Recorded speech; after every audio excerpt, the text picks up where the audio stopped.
Kali ini aku mau sarapan pakai lalapan lagi, guys. Di sini aku pakai lalapan anaknya jagung. Nah, siapa yang tahu?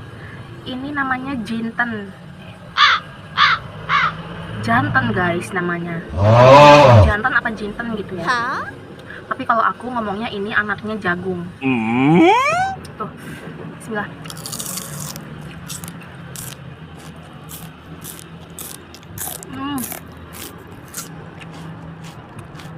Ternyata enak banget loh ini. Biasanya aku makan jantan ini dibikin sayur bening ya, guys. Kali ini aku buat lalap dan ini enak banget. Mantap.